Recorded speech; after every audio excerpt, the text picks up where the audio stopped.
and welcome to a Newsflash episode of Unpacking the Case, the podcast by Davitt Jones Bould, the real estate law specialist. As always, I'm joined by our head of legal training, Richard Snape. Hi, Richard. Hello, Lizzie. What have you been doing since I last saw you? Well, yes, we just got off the webinar 10 minutes ago, 15, 20 minutes ago. I've made a coffee. So we're here to talk about a case from the Upper Tribunal from the 16th of September. And it's a case called Almacantar Centrepoint Nominees Number 1 and Penelope de Valk and others, if I pronounced any of that right. And it's about the leaseholder protections in Part 5 of the Building Safety Act. So we've done a few podcasts on Centrepoint before. So can you give us a bit of background into this one? Yeah, it features in not just Building Safety Act, but it features in cases galore. This is Centrepoint House, and then there's Centrepoint Tower, which is linked to it, which is in it's in central London, Tottenham Court Road, Oxford Street, St Giles High Street. Well-known Centrepoint Tower was one of the first skyscrapers in London. And remember, we did a case, for instance, Sovmots and Secretary of State about easements, which involved Centrepoint and the likes back in 1979. It was built of a novel design, which means it's falling to bits, basically. Between 1963 and 1966 was the Centrepoint kind of complex. As I say, it was built with timber frame work, hard timber framework and timber sort of windows, and they were set in, there was single glazing within the timber, and then there was sort of cladding beyond it. And it's yet another of these, it's a case which clarifies things that should have been clarified already, because they should have been included within the Building Safety Act itself, not least of which there's no definition of cladding, which is fairly fundamental to what the Act intended to do. So that's some of the background. What happened some time ago is, it's had problems from its inception, from its actually being built as Centrepoint House.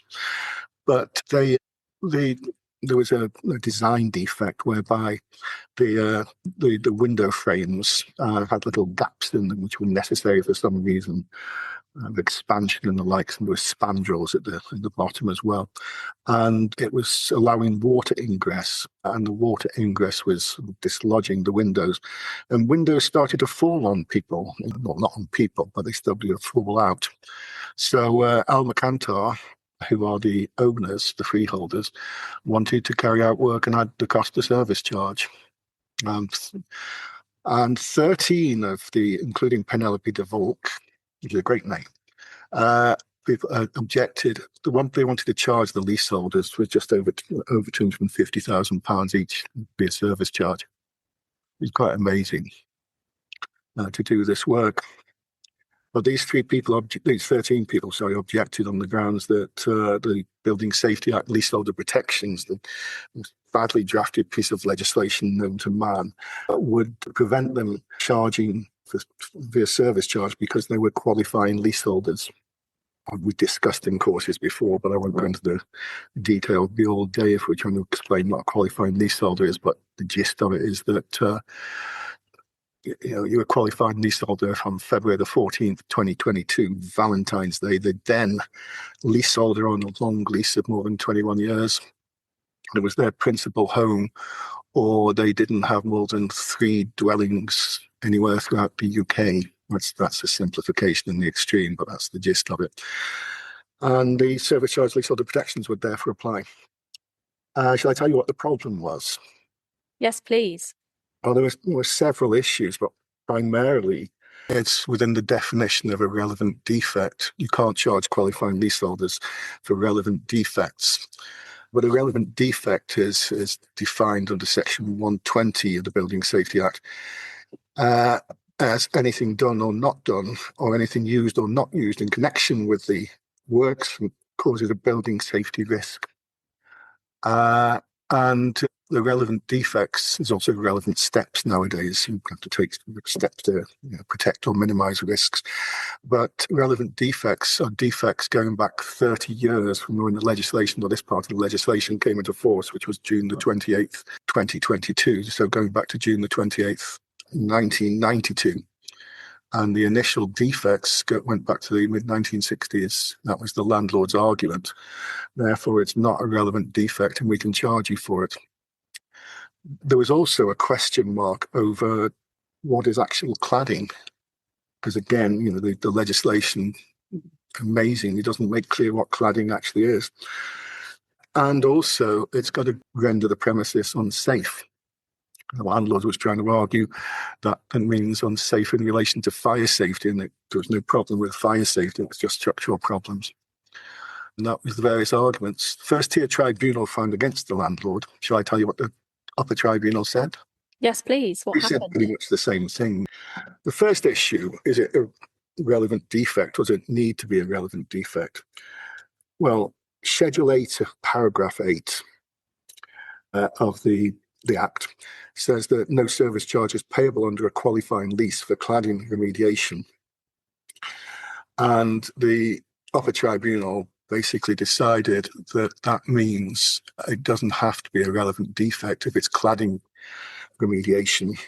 There doesn't need to be any relevant defects, so it could therefore be defects going back to the 1960s or even beforehand. But they went on to say you had to still be a qualifying leaseholder, so the poor non-qualifying leaseholders could still be charged a fortune, but not these 13 individuals. They went on to say that it has to render the property unsafe, and unsafe doesn't mean to be unsafe in relation to fire safety. It could be structural safety too. It could be anything that renders the property unsafe. And they said that there's no real definition of what unsafe is in paragraph 8 of Schedule 8, but it's something that should affect the safety of the building or the residents or members of the public, down on the street and the likes. And this, potential for things falling on people obviously renders the premises unsafe, so it came within the definition. And the other thing they dealt with is what constitutes cladding. And they said, confirming they refused to reverse the First-tier Tribunal's decision, that it's a question of fact. I mean, it's basic cladding system in paragraph 8 is defined as forming the outer wall of an external wall system. And so you couldn't claim you still have to pay for an inner wall, but the outer wall on the facts was, plus the windows therein, was unsafe. It goes against the guidance, which is non-statutory, the government guidance, but there again, so many things the tribunal have decided over the years do go against the statutory guidance. They also pointed out that Michael Gove, who was behind this when he was the Secretary of State for Levelling Up, sort of made clear that people shouldn't have to pay for unsafe buildings and the likes, and therefore that was within the, what the legislation intended.